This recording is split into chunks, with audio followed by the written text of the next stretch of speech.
Hello everyone, we are from group 4. My name is Maychaella Novita, student number 195. Beforehand, I'd like to explain first what is lexical relation. In semantics, semantic relationship such as father and mother, father and son and daughter, and etc. There are two approaches we can use to understand this relationship. The first one is semantic field theory. It classifies lexemes according to the same features. For example, the lexemes chair, bench, sofa can be put into one set of words because they share a same feature, which is furniture for sitting. The second approach is truth conditional semantics. It explains lexical relationship by describing the entailment, paraphrase, and contradiction. Okay, now we go on to the first subtopic, lexical fields.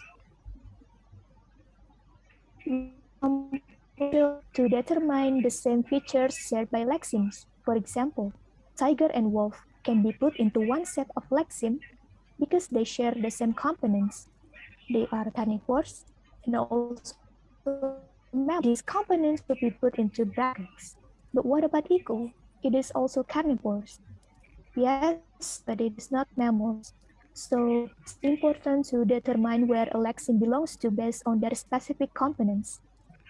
There are also examples for lexical sets. The first one is part-whole relationship, like arm includes hand, which includes finger and then thumb. It is also hierarchical, like second, minute, hour, day, and week. Sequential, like 1, 2, 3, etc. And cyclical, like spring, summer, autumn, winter. There is an intervention of time in the certain period of time. That's all. The next one will be explained by my friend. Thank you. Hello everyone, my name is Raihan Damar Kresnoadhi, student number 180, and today I will be explaining about the kinship system. The kinship system is an analysis or componential analysis which is used to figure out the relation between human to other humans through blood ties and through marriage. It is a universal system but also differs from society to society. According to kinship, a relationship is a kind of predicate. Consider the sentences, Jerry is Alice's father and Rose is Alex's sister. If we were to use the kinship system, for example, in Jerry is Alice's father, the theme would be Jerry, the predicate would be father of, and the associate would be Alice. And in the sentence, Rose is Alex's sister, Rose is the theme, the predicate would be sister of, and the associate would be Alex. For the kinship system, there is usually 4 primitive features, which are parents, offspring, sibling, and spouse. And we also need the component to determine the sex, which are the male and female component, that will be indicated as M and F. And if we combine the male and female component with the 4 primitive features, we will have 8 predicates, such as father is the male parent, mother is the female parent, brother is the male sibling, sister is the F sibling, and so on and so forth. And if we take into consideration that in English and in European language, the difference between male and female is usually marked with regard to the person indicated. But there are also a kinship system which is called cross siblings. For example, in the Tokpiksin language, there is a word called borata, which translates to brother in English, but it means the sibling of the same sex as oneself, and sesta, which is a sister in English, but is actually a sibling of the opposite sex. For example, a female speaker would address her brother as Sesta and her sister as Borata. And there are also a language or languages in East Asia which uses another feature in the kinship system which distinguishes older and younger siblings. For example, in Mandarin Chinese, there is a word called ke which is to describe one's own older brother, T for younger brother, Chie for older sister, and Mei for younger sister. And also, in English, the grandmother names the mother of one's mother and the mother of one's father, and also works for grandfather, which means that the sex of the person that is named is distinguished but not the sex of the intermediate relative. And also for the English sibling of one parent and offspring of one sibling, they have a rather wide application. For example, an aunt is considered for the sister of either parent or the wife of the brother of either parent, and as well as uncle. A nephew and niece are also respectively the son and daughter of one's brother or sister. And also, there is a lexeme in the kinship system which is only used without the male or female component, which is cousin, which means that it does not distinguish the sex. And there are relations that exist in the kinship system that are two types. The first one is consanguineal relations, which are relations that exist from birth, and affinity relations, which is relations that is established through marriage. And for affinities, it is described as the suffix in-law for the affinities relation, such as if we were to consider the term mother-in-law or father-in-law, it is to mean the spouse of the female or male parent. And for the daughter-in-law or the son-in-law, which means is the offspring of the female or male spouse, and so on and so forth. Lastly, for the kinship system in the Japanese language, there is another pair of features considered, which are self and other, which is used to differentiate between talking about one or oneself's kin and another or somebody else's relative. For example, if I, a male speaker, were to refer to my own father, I would call him Chichi. And if I were to refer to someone else's father, I would call them Otu-san. That is all from me, and the next explanation will be described or explained by my friend. Okay, so my name is Brigita Graciela and my student number is 181. So now I'm going to explain about hyponymy. So hyponymy is a semantic relation between a particular term, or we can call it a hyponym of a broader or generic class, or we can call it a superordinate or a hyperonym. So for example, the term tulip is the hyponym of flower. Flower here is the superordinate or a hyperonym of tulip. And hyponym and superordinate or hyperonym are usually found in nouns, adjectives, and verbs. So that's all from me. The next point will be presented by my friend Brianya. Okay, hello, my name is Brianya Maulidyna. My student number is 175. I'm going to explain about synonymy. So synonymy is an instance of mutual entailment, and synonyms are instances of mutual hyponymy.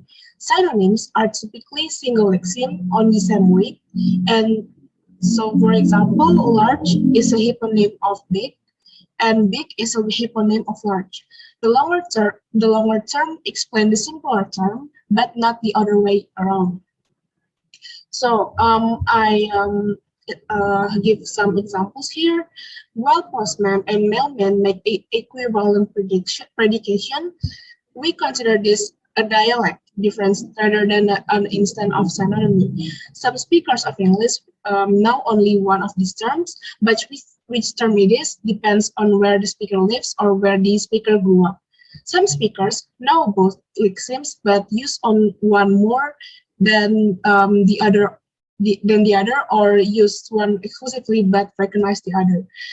And then the adjective skinny, the adjective skinny, thin, and slender mean the same thing. perhaps, but they differ in connotation, the values that people give to them. For example, thin is neutral, skinny is somewhat pejorative, and slender is flattering. So similar sets of evaluative adjectives are cheap and expensive, frugal and stingy, fat and plump. So that's all for me for this. The next one will be explained by my friend.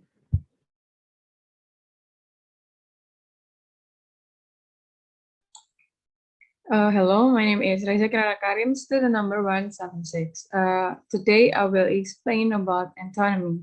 Compare these two sentences. The television is on now, and the television is off now.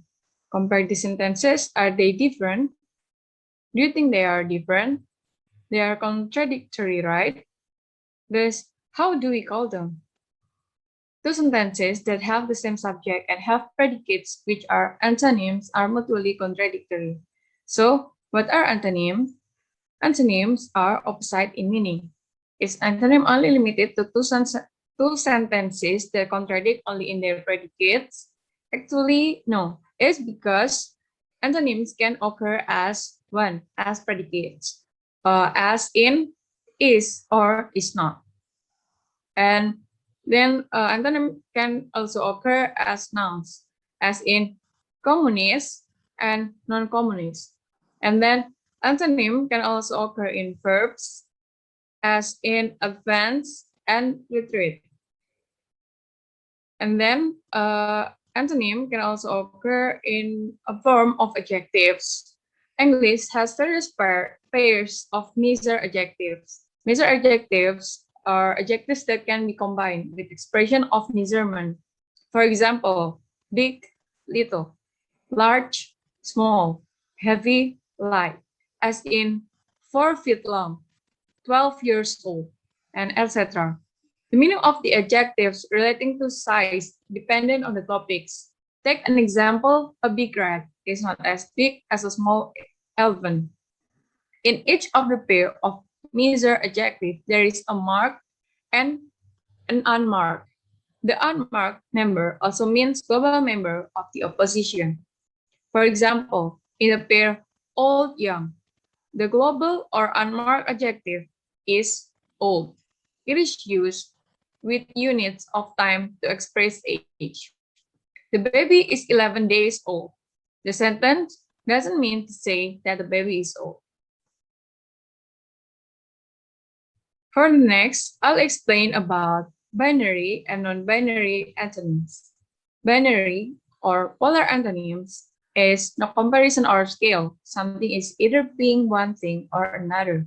For example, dead and alive. There is nothing in between dead or alive. An organism, either dead or alive. Same as single and married. A person is either single or married. Some pairs of binary antonyms are morphologically related as one member of the pair can be formed by adding a prefix. For example, happy, unhappy. Or by changing a prefix, for example, exhale, inhale. Then we move to non-binary or hemispheric antonyms. Non-binary antonym usually describes something miserable compared to something else. For example, old, young. Someone may be old or young. Non-binary antonyms also have characteristics as easily modified. For example, very old, quite wide, extremely narrow, etc. This example can also explain that non-binary is also gradable adjectives as those expressions constitute a measurement. I think that's all from me. The next point will be explained by my friend. Hello everyone, I will continue the explanation to explain about a comparison of four relations. In this section, I will be explaining about the comparison between relations that are hyponym and superordinate, synonym, binary antonym, and non-binary antonym. As you can see, there are examples here, and there is a double arrow symbol, or arrows that are pointing into directions which indicates that the truth of example A will automatically prove the truth of example B, or the truth of example A will automatically prove the falseness of example B, compare or depending which relation that is used.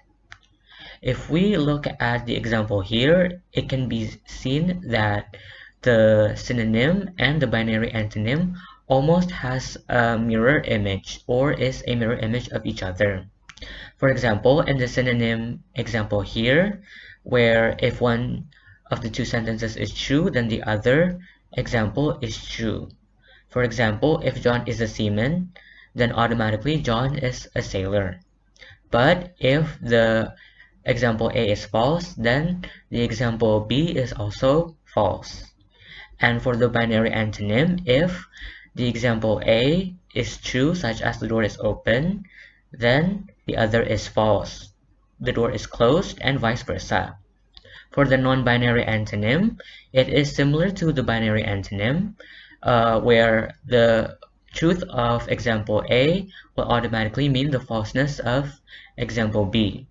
But the difference between non-binary antonym with binary antonym is that non-binary antonym means that the members of the pair could both be false, which means that if Alex is smart, it doesn't automatically mean that it is the truth, or the both of the member of this pair can be false.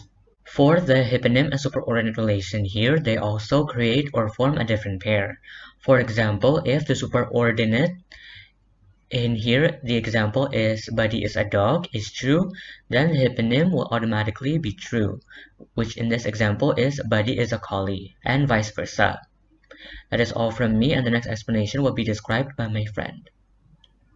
Hello, I will explain about converse antonyms. So, converseness is a kind of antonymy between two terms. If a predicate consists of a verb and its object, and the object has the role of effect or thing, there is a converse sentence in which the original object becomes subject, the verb is passive, and the agent may be deleted. Of course, there is no such passive converse when the object of the verb or apparent object has the role of associate. There are a few pairs of converse three-argument predicates: give to slash receive from, sell to slash buy from, lend to slash borrow from. If A gives X to B, then B receives X from A. All three of these pairs predicates are built around the relationship of source and goal. In converse relations, most adjectives allow gradients, more A and less A, with a scale along which there are various amounts of more and less. Converse relations with other parts of speech are more likely binary antonymy, parent and offspring, over and under, give and receive. Okay, so there are that's all from me. The next one will be explained by my friend.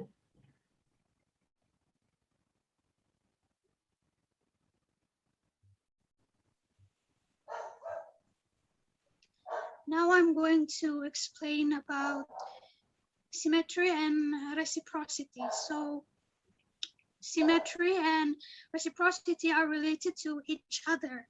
This is because reciprocity only appears with symmetrical predicates. For example, the sentence, this box and that basket are the same size to each other. The sentence holds meaning that this box is the same size with that basket, and that basket is the same size with this box. Here, we know that the box and the basket are each symmetrical. Symmetrical predicates are usually adjectives and also participles formed from causative verbs, which are then combined with a preposition, such as with, from, and to. I think that's all from me. The next point will be presented by my friend, Maychaella. I will continue to the last one. Lastly, the expression of quantity. Expression of quantity is usually expressed in quantifiers such as all, no, some, many, and few. But these words are vague actually because the listeners don't usually know how much is exactly many, how many is some, how many is few. There is no fixed rules for those words. However, in semantic, we can understand quantifiers by comparing sentences in which a superordinate term and a hyponym are contrasted in subject position and in object position. For example, in these two sentences, we take cats as the superordinate and angoras are as the hyponym. The first sentence is all dogs chase cats, therefore all dogs chase angoras. This is somewhat wrong because superordinate cannot follow hyponyms. Angoras are cats, of course, but all cats are not exactly angoras. The second sentence, all dogs chase angoras, therefore all dogs chase cat. This is true because the hyponym is followed by the superordinate. So in conclusion, quantifiers deal with logical reasoning and conclusions in forming a sentence. Therefore, we must be careful because one mistake in logical conclusion of a word can change the semantic meaning of the whole sentence. That's all our explanation on real lexical relations. Questions and suggestions are very welcome. Thank you.